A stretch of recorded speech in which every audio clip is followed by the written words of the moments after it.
Hi, മറ്റൊരു വീഡിയോയിലേക്ക് എല്ലാവർക്കും സ്വാഗതം. എന്തായാലും ഇന്നിപ്പോൾ വർക്കില്ല, മഴയും കാര്യങ്ങളൊക്കെ ആയിരുന്നു. ഇപ്പം നല്ല വെയിലായിട്ടുണ്ട് കേട്ടോ. നമ്മുടെ റബ്ബർ തോട്ടമൊക്കെ നല്ല രീതിയിൽ കണ്ടോ. അതിൽ നമ്മളെ ഈ സൗണ്ട് കൂടുതലും കേൾക്കണമെന്ന് പറഞ്ഞു കഴിഞ്ഞാൽ ഈ തോട്ടുവരമ്പിൽ കൂടെ വെള്ളം പോകുന്നതാണ് കണ്ടോ. അതിൻ്റെ ഇടയിൽ കൂടെ പോകുന്നുണ്ട് കണ്ടോ. ഒരു ചെറിയ നീർച്ചാൽ പോലെയാണ്. പിന്നെ ഈ നിൽക്കുന്നതാണ് കോലിഞ്ചി, എല്ലാവർക്കും അറിയാമല്ലോ കോലിഞ്ചി, അതുപോലെ പെരുമരം. ഈ കോലിഞ്ചി മെയിനായിട്ടെന്ന് പറയുന്നത് ഇതിൽ നിന്ന് ഷാമ്പു പൂത്ത് കഴിയുമ്പോൾ ഇതിൽ നിന്ന് ഷാമ്പു ഒക്കെ എടുക്കും. അതിൻ്റെയൊക്കെ വീഡിയോ ഞാൻ ഇടുന്നുണ്ട്, എല്ലാവരും ഒന്ന് കയറി കാണുക. പിന്നെ മെയിനായിട്ട് ഇതൊന്നും പറയാൻ വേണ്ടി വന്നതല്ല. ഇത് കണ്ടോ, ഇപ്പം പനിയാണ്. ഇപ്പം മിക്കതും ഇന്നലെ ന്യൂസിൽ പറയുന്നുണ്ട് ഭയങ്കരമായിട്ട് പനിയാണ്.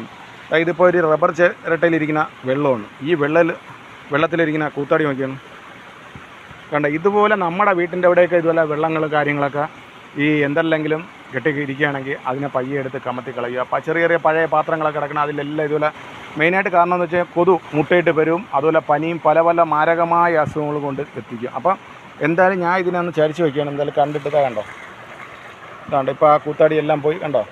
അപ്പം മെയിനായിട്ട് ഇതൊക്കെ ചെയ്യുക. ഇതിലൊരു ഇത് കണ്ടോ, കൊതുവിൻ്റെ വേറൊരു ഇതാണ് കൂത്താടി കിടന്ന് ചേർന്നുണ്ടോ. അപ്പോൾ എന്തായാലും നമുക്കിങ്ങനെ ചെറിയ ഒരു കുഞ്ഞ് മനോഹരമായ നാട്ടിൻപുറത്തെ വിശേഷമായിട്ട് നമുക്ക് ഫ്രണ്ടിലോട്ട് പോവാം. ഇതാണ് നമ്മുടെ ഇവിടെയൊക്കെ ഇത് എലിമുള്ളെന്ന് പറയും കണ്ടോ. എലിമുള്ള ഇതെന്ന് പറഞ്ഞു കഴിഞ്ഞാൽ പിടിച്ചു കഴിഞ്ഞാൽ മുറിഞ്ഞു പോകും. കൈയൊക്കെ നല്ല രീതിയിൽ മുറിയുന്നതാണ്. ഇതിലെല്ലാം നിറച്ച് കൂത്താടിയാണ് കണ്ടോ. നോക്കിയാണ്. അപ്പോൾ എന്ന് പറഞ്ഞു കഴിഞ്ഞാൽ ഇങ്ങനെയൊക്കെ കാണുന്നതൊക്കെ നമുക്ക് എല്ലായിടം പോയി ഇതൊന്നും കളയാക്കില്ല. ഇപ്പം നമ്മുടെ കണ്ണിൽ കാണുന്നത് ചെയ്യുക. കൊതുക് ഒരിടത്തു നിന്ന് പലയിടത്തോട്ടും വ്യാപിക്കും. അതുപോലെയാണ് ഒരു പനി പിടിച്ചു കഴിഞ്ഞാൽ ആ പനി പിടിക്കുന്ന ആളുടെ നിന്ന് തന്നെ പല രീതിയിലും പലയിടത്തോട്ടും വ്യാപിക്കും. ഇതാ നമ്മുടെ തോട്ടുമ്പുറത്തെ നീരൂറ പോകുന്ന നോക്കിയാൽ എന്ത് മനോഹരമായിട്ട് പോകുന്ന നോക്കിയാണ്. അപ്പോൾ എന്തായാലും നമുക്ക് ഇങ്ങനെ ഒന്ന് ഫ്രണ്ടിലോട്ട് പോകാം. ഇതാ അടുത്തത് ഇത് കണ്ടോ. ഇപ്പോൾ എന്ന് പറഞ്ഞു കഴിഞ്ഞാൽ വീണ്ടും മഴക്കാറും കാര്യങ്ങളൊക്കെ വരെയാണ്. ഇതെല്ലാവർക്കും അറിയാമല്ലോ, തല്ലിത്തേങ്ങ എന്ന് പറയാം, അല്ലെങ്കിൽ ബദാങ്ങ. നമ്മുടെ ചില വീടുകളുടെ സൈഡിലൊക്കെ നിൽക്കും. ഇതൊക്കെ വവ്വാൽ രാത്രിയാകുമ്പം ഇതിൻ്റെ കായൊക്കെ തിന്നിട്ട് കൊണ്ട് വഴിയിലൊക്കെ ഇട്ട് നമ്മളതിനെ പൊട്ടിച്ച്, ഇത്ര ചെറുതായിരിക്കും, അതിനെ പൊട്ടിച്ച് അതിനകത്തുള്ള ബദാം പരിപ്പ് നമ്മൾ കഴിക്കുന്നുണ്ട്. ഈ സ്കൂളിലെ പഴയ കാലങ്ങളൊക്കെ മെയിനായിട്ട് അങ്ങനെയാണ്. നമ്മൾ കൂടുതൽ സ്കൂളിലൊക്കെ പോകുമ്പോഴേ ഇവിടെയെല്ലാം കിടക്കും. അപ്പോൾ അതിനെ നമ്മൾ തല്ലിപ്പറക്കിയൊക്കെ തിന്നും. ഇപ്പോഴൊക്കെ എന്ന് പറഞ്ഞാൽ വവ്വാലാട്ടിയൊക്കെ തിന്നു കഴിഞ്ഞാൽ പല അസുഖങ്ങൾ ഇവിടെ ഇപ്പം നിപ്പ കാര്യങ്ങളൊക്കെ ഉണ്ട്, എല്ലാവർക്കും അറിയാമല്ലോ. നോക്കിയാണ് സ്പൈഡർമാൻ അല്ലെങ്കിൽ ചിലന്തി കൂട് വെച്ചിരിക്കുന്ന നോക്കിയാണ് എന്ത് മനോഹരമായിട്ടിരിക്കുന്ന നോക്കിയാണ്. ഇതുണ്ടോ.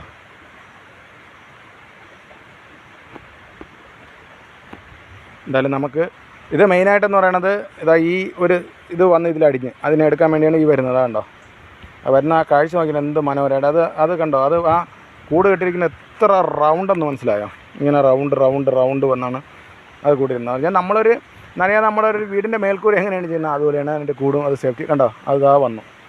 ആ ഇര എന്താണെന്ന് അതറിയാൻ വേണ്ടി ഇതാ വരുന്നത് കണ്ടോ. അപ്പോൾ എന്തായാലും നമുക്കിനി അതവിടെ നിന്ന് അതിൻ്റെ ആഹാരം അതെടുക്കിട്ട് നമുക്ക് ഫ്രണ്ടിലോട്ടൊന്ന് പോകാം.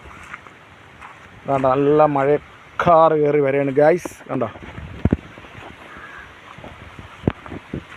റബ്ബർ വെട്ടലുണ്ടായിരുന്നു, ഇപ്പോൾ മഴയായതുകൊണ്ട് വീണ്ടും നിർത്തി വെച്ച്. പിന്നെ മെയിനായിട്ടെന്ന് പറയുന്നത് ഇതെല്ലാവർക്കും അറിയാമല്ലോ, ഇതാണ് നറുനീണ്ടി എന്ന് പറയുമ്പോൾ നറുനീണ്ടിയുടെ ഇത് കിഴങ്ങുണ്ടെങ്കിൽ നമുക്ക് ഈ വെള്ളം ചൂടാക്കണതിൽ ഉപയോഗിക്കാം. പക്ഷേ അത് എടുത്ത് ഉണക്കണം, പച്ച കിഴങ്ങെടുത്ത് ഉണക്കിയാൽ മാത്രമേ അതുപോലെ വലിയ സൈസൊന്നും വരില്ല കേട്ടോ, ചെറിയൊരു സൈസേ വരുള്ളൂ. അതാണ് നറുനീണ്ടി. ഇതിങ്ങനെ ഒരു സൈസ് വണ്ടിരിക്കുന്നുണ്ടോ ഗൈസ് കണ്ടോ. പിന്നെ നമ്മുടെ ചിത്രശലഭം ചേട്ടനൊക്കെ അതാടന്ന് മഞ്ഞ ചിത്രശലഭം അതോടൊന്ന് പറക്കുന്നുണ്ട്. എന്ന് പറഞ്ഞാൽ പൂക്കളൊക്കെ ഇപ്പോൾ ഒരുപാട് വരുന്നുണ്ട്. അപ്പോൾ അതിൻ്റെ ഈ തേനും കാര്യങ്ങളൊക്കെ കുടിക്കാൻ വേണ്ടി എന്ന് പറഞ്ഞു കഴിഞ്ഞാൽ ഈ പൂക്കളൊക്കെ വിരിയുമ്പോൾ ഇതൊക്കെ ഉണ്ടെങ്കിലല്ലേ ഒരു രസമുള്ളൂ. അത് വിരിഞ്ഞൊന്ന് പൂവിലൊക്കെ വന്നിരുന്ന് കാണാനും ബാക്കിയുള്ള കാര്യങ്ങൾക്കൊക്കെ ഇതൊക്കെ വന്നിരുന്ന് നല്ല രസമുള്ളൂ. ഈ നാട്ടിൻപുറത്തെ കാഴ്ചയിൽ ഇതാകണ്ടോ, ഈ ചല്ല വെള്ളം പോകുന്ന നോക്കിയാണ് എന്ത് മനോഹരമായിട്ടാണ് പോകുന്നത് നോക്കിയാണ് ഉണ്ടോ.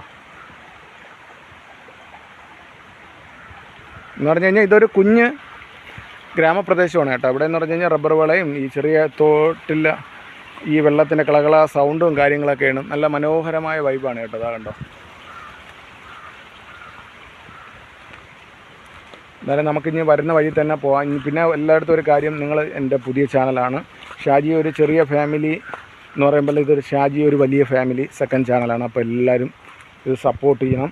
സപ്പോർട്ട് ചെയ്യുന്നവരെല്ലാം സബ്സ്ക്രൈബ് ചെയ്യുമ്പോൾ വീഡിയോസോ ഷോർട്സോ 3-4 ഷോർട്സ് കണ്ട് കമൻ്റ് ഇട്ട് വീഡിയോസ് കണ്ട് കമൻ്റ് ഇട്ട് സബ്സ്ക്രൈബ് ചെയ്ത് കഴിഞ്ഞാൽ സ്പാം ആവില്ല. തിരിച്ച് ഞാൻ അതുപോലെ നിങ്ങൾക്ക് കൂട്ടുതരുന്നതാണ്. നിങ്ങളെങ്ങനെയാണ് എന്നെ സപ്പോർട്ട് ചെയ്യുന്നത് അതുപോലെ ഞാൻ തിരിച്ചെല്ലാവരെയും സപ്പോർട്ട് ചെയ്യും. പിന്നെയെന്ന് പറഞ്ഞു കഴിഞ്ഞാൽ വേറൊരു കാര്യം എന്ന് പറയുന്നത് നമ്മുടെ തെറ്റിച്ചേട്ടൻ പൂവില്ല ഇപ്പം ഇതാണ്ട് വരുന്നുണ്ട്. ഇപ്പോൾ എന്തായാലും മഴക്കാർ വരുന്നുണ്ട്. എല്ലാവരും സേഫായിട്ടൊക്കെ ഇരിക്കുക. എന്ന് പറഞ്ഞു കഴിഞ്ഞാൽ ഈ ഓവർ മഴയൊക്കെ വരുമ്പോൾ നമ്മളൊന്ന് വെളിയിലോട്ടൊക്കെ പോയി ഒന്ന് കാഴ്ചകളൊക്കെ കാണാമെന്ന് പറഞ്ഞാൽ പോകുമ്പോഴൊക്കെ എല്ലാവരും ശ്രദ്ധിക്കുക. മരങ്ങളും കാര്യങ്ങളൊക്കെ ഉള്ളിടത്ത് ലൈൻ കമ്പികളും കാര്യങ്ങളെല്ലാം പൊട്ടി വീഴാനും കാര്യങ്ങൾക്ക് ചാൻസ് ഉണ്ട്. അപ്പം ഓവർ മഴയൊക്കെ വരുമ്പം എന്നാൽ ചോദിക്കാം അത്യാവശ്യമായ പോകില്ല, അതൊക്കെ അത്യാവശ്യത്തിന് പോകാം, അല്ല ചുമ്മാ അനാവശ്യമായിട്ട് പോകരുത്. എന്ന് പറഞ്ഞു കഴിഞ്ഞാൽ ഇപ്പം ഇലക്ട്രിസിറ്റി ആയാലും അവരെ പരിഗണന വരുന്ന കാര്യങ്ങളെല്ലാം അവർ ചെയ്യുകയാണ്. എന്നാലും ചിലതൊക്കെ അവർക്ക് വിട്ടുപോകും. ചിലപ്പോൾ അവിടെ നിന്നായിരിക്കും ഒരു ഡേഞ്ചറായിട്ട് എന്തെങ്കിലും ഒരു ആപത്ത് വരുന്നത്. അപ്പോൾ എല്ലാവരും അതൊന്ന് ശ്രദ്ധിക്കുക. അപ്പം ഈ കുഞ്ഞു വീഡിയോ എന്ന് പറഞ്ഞു കഴിഞ്ഞാൽ നമ്മളെ നാട്ടിൻപുറത്തെ കാഴ്ചകളും പനിയുടെ കാര്യങ്ങളും പിന്നെ അതുപോലെ തന്നെ ഒരുപാട് കൊച്ചു കാര്യങ്ങളെല്ലാം പറയുന്ന പോലെയാണ് നമ്മുടെ ഈ കുഞ്ഞു വീഡിയോ. അല്ല നമ്മൾക്കിപ്പം വെളിയിലോട്ട് പോകുന്ന സിറ്റുവേഷനിൽ പോയി നമുക്ക് വീഡിയോ എടുക്കാനുള്ള ഇതൊന്നുമില്ല. അപ്പോൾ എന്തായാലും നമ്മുടെ നാട്ടിൻപുറത്തുള്ള വീഡിയോകളെന്ന് പറയുമ്പം എല്ലാവരുടെയും നാട്ടിൻപുറത്ത് ഒരുപാട് കാഴ്ചകൾ കാണുമല്ലേ. ഈ ഒരു സാധനം കണ്ടോ, ഇത് ഒരുപാട് നാളുകൾക്ക് മുമ്പുണ്ടായിരുന്നു. ഇപ്പം ഞാൻ അങ്ങനെ കാണാനില്ല, ഇത് റയറാണ് ഉണ്ടോ. അപ്പോൾ ഇത് ഇടയ്ക്ക് മുറക്കൊക്കെ ഉള്ളൂ. എന്തായാലും ഇതിൻ്റെ ഒരു വീഡിയോ ഞാൻ ഇടാം, എല്ലാവരും കയറി കാണണം. ഇതൊക്കെയാണ് ഈ കുഞ്ഞു വീഡിയോയിലെ കാഴ്ചകൾ. അപ്പോൾ എല്ലാവരും ആദ്യമായിട്ടാണ് വീഡിയോ കാണുന്നത്, ഞാൻ എപ്പോഴും പറയും പോലെ സപ്പോർട്ട് തരിക. സപ്പോർട്ട് ഉണ്ടെങ്കിൽ ഏതൊരു കാര്യവും നമുക്ക് വിജയിച്ച് മുമ്പോട്ട് പോകാം. നമുക്ക് ഒരു കാര്യം ചെയ്യുമ്പോൾ നമുക്കൊരു സപ്പോർട്ടർ ഉണ്ടെങ്കിൽ അതെന്ത് വിജയമാണ്. അപ്പോൾ ആ സപ്പോർട്ടർ കൂടെ നിൽക്കുമെന്നുള്ള വിശ്വാസത്തോടെ നമ്മൾ ചെയ്യുമ്പോൾ അത് നല്ല രീതിയിൽ പോകും അല്ലേ. അല്ലാതെ നമ്മൾ ആ സപ്പോർട്ടറെ നമ്മൾ വിജയിക്കുമ്പോൾ ആ സപ്പോർട്ടർ തഴഞ്ഞാൽ എന്തിനായിരിക്കും ഗതി, നമ്മൾ വീണ്ടും പഴയ രീതിയിൽ തന്നെ വരും. അപ്പോൾ അതുകൊണ്ട് എല്ലാവരും സപ്പോർട്ടുകൾ പരസ്പരം അങ്ങോട്ടും ഇങ്ങോട്ടും ചെയ്ത് യൂട്യൂബ് ചാനലുകളും മുന്നോട്ട് കൊണ്ടുപോവുക. എന്ന് പറഞ്ഞാൽ ചാനൽ നല്ല കാര്യങ്ങളാണ്, പക്ഷേ ഒരുപാട് നല്ല നല്ല കാര്യങ്ങൾ ചെയ്യാറുണ്ട്. അപ്പോൾ എല്ലാവർക്കും വീഡിയോ ഇഷ്ടപ്പെട്ടെന്ന് കരുതുന്നു. അടുത്ത വീഡിയോ കാണുന്നവരെല്ലാവർക്കും ബൈ.